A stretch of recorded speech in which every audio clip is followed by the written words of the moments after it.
Beneath nearly 4,000 meters of crushing darkness, the RMS Titanic still whispers, not in words, but in echoes of light, drifting silt, and silent rooms where time has stopped.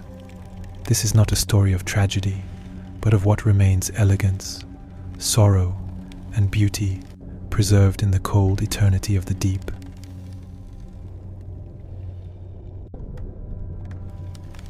Beneath the Atlantic's endless weight, the reception room lies frozen in silence. Once alive with laughter and light, it now sleeps beneath drifting silt and rust. Every chair, every beam, every faded ornament whispers of a vanished world where elegance surrendered to eternity.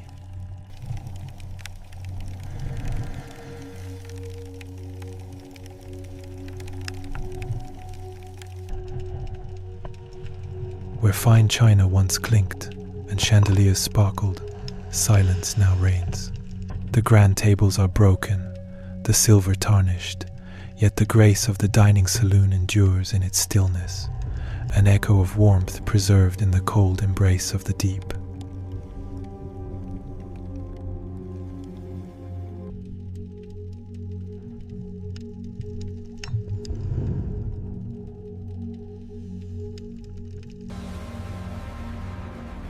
Once filled with music that danced through gilded halls, the piano now rests in ruin.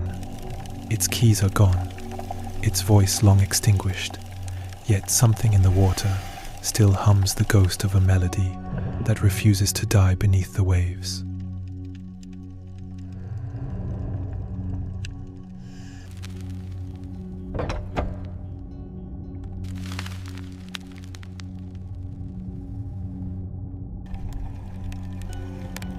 Behind doors warped by time lies the intimate world of those who dreamed in luxury.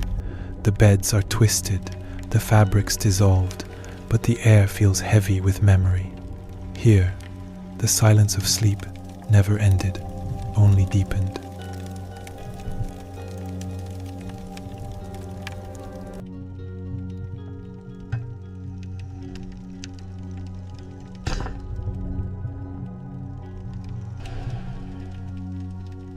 The mirror still stands, dim and corroded, its reflection clouded by the sea. Once a place of comfort and routine, it now holds a strange serenity, its porcelain and brass transformed by rust, yet forever dignified in its quiet decay.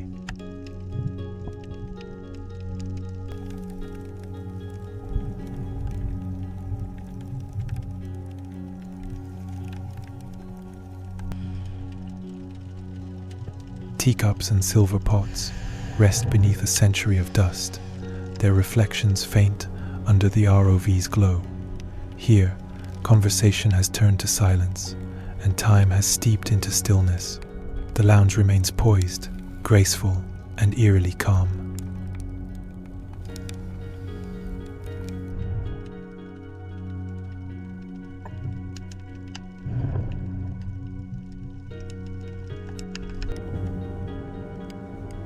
Where gentlemen once debated and laughed, only shadows remain.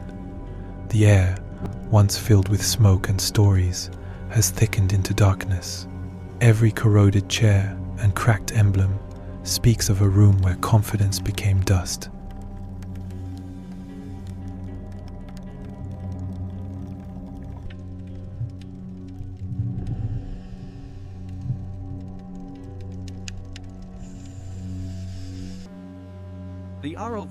A corridor that once echoed with footsteps now stretches into oblivion. Each door stands ajar, inviting no one. The carpets are gone, the light extinguished, but the feeling of passage, the movement of lives still lingers in the water.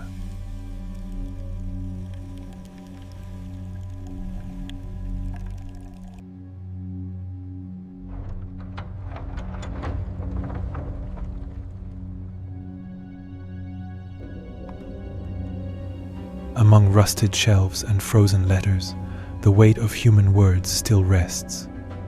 Ink dissolved, paper vanished, yet the messages remain, suspended in time. The sea became their final courier, carrying them nowhere, forever unread.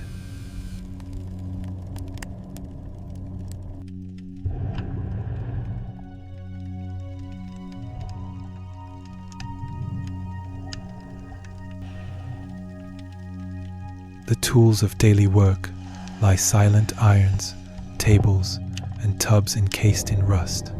Once alive with motion and warmth, this room now feels like a museum of effort and endurance. Even decay seems to bow to its quiet persistence.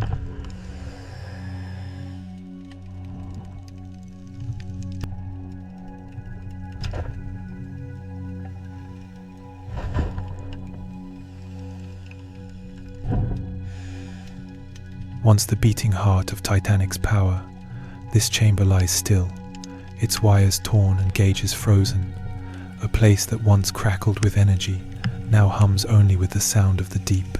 Even in silence, it feels alive with memory.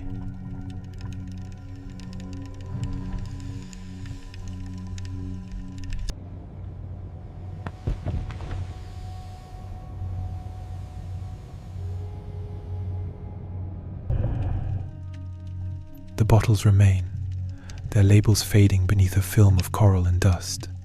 The sea has aged this cellar in its own way, turning luxury to relic and taste to silence.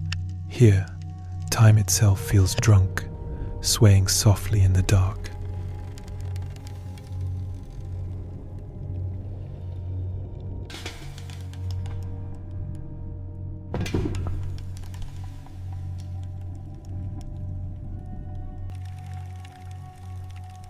The staircase that once carried silk and conversation now leads only to stillness. Broken steps, twisted rails, and shattered glass whisper of grace undone.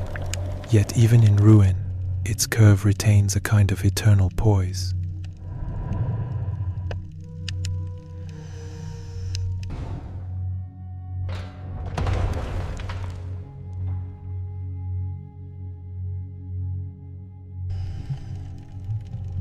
The open deck, now buried in twilight, holds the last breath of the voyage.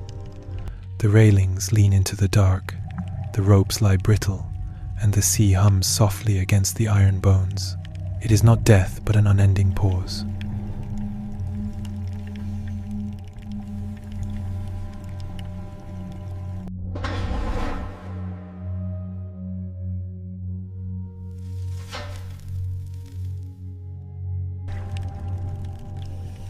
The final emblem of the ship, the flag base, rests quiet beneath layers of coral and time. Around it, the water moves like slow breath. A fragment of red cloth drifts in the light, as if the ship itself were waving goodbye.